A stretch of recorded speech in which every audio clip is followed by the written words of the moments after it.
It's hard to think of anyone who had a longer influence on American music than Quincy Jones. From Frank Sinatra to Michael Jackson, Jones helped music's stars shine even more brightly.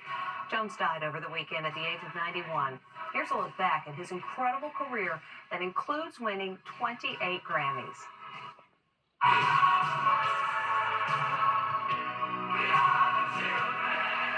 The mastermind behind the legendary We Are the World is gone.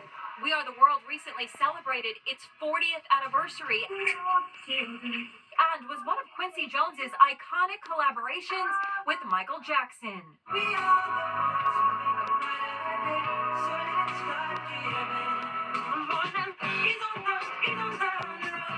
Jones met Jackson when he produced the soundtrack for The Wiz. They went on to make Thriller, the best-selling album of all time. Long before Michael Jackson, Jones began his career as a jazz trumpeter. He collaborated with such greats as Ray Charles, Aretha Franklin, and Frank Sinatra. He produced a 16-year-old Leslie Gore's #1 hit. It's my party, Jones is credited with launching Oprah's acting career in The Color Purple, which he co-produced. The film also starred Whoopi Goldberg.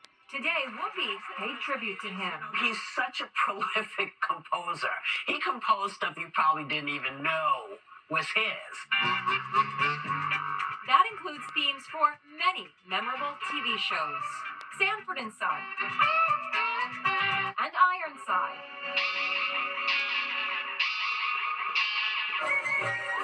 The theme to the Austin Powers movies used Jones's composition, which he actually wrote way back in 1962.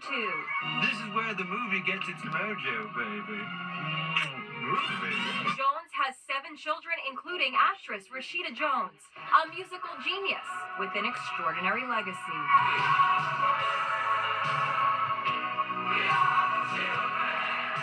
Jones' final Instagram post was just the day before he died. He was wishing one of his daughters a happy birthday.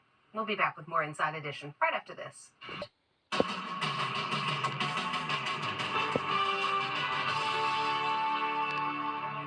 Generation Z is expected to have a major impact on tomorrow's election, given that they're 40 million strong. That's 8 million more than in 2020. 71% of Gen Zers say they get their news each day from social media. Allison Hall reports on what's being called the TikTok election. TikTok is where the Trump and Harris campaigns are both desperate to reach young voters. The candidates now have their own TikTok accounts. Trump has 1 billion views.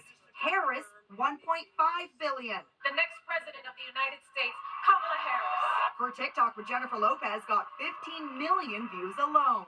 These 3 TikTokers are making a name for themselves, pushing their candidate of choice. The only way to get Kamala Harris to work is if you leave a trail of margaritas into the Oval Office like Hansel and Gretel. Link Lauren's attacks on Kamala have gotten the attention of RFK Jr. Someone on the campaign kept seeing these videos and they said, would you want to come to the house and meet Bobby? And I said, Bobby Kennedy, sure. So went over to the house. They ended up hiring me. When Taylor Swift endorsed Kamala Harris, TikTok went wild.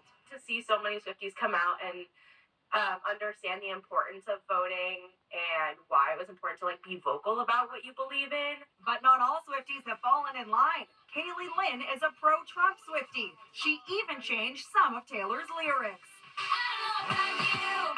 Voting Donald Trump, baby. Did you get a lot of responses from other Swifties for Trump? I get a lot of great responses and a lot of hateful responses as well. Do you think that TikTok will really influence the election? Absolutely. I don't think you can underestimate Gen Z voters and the influence that social media has.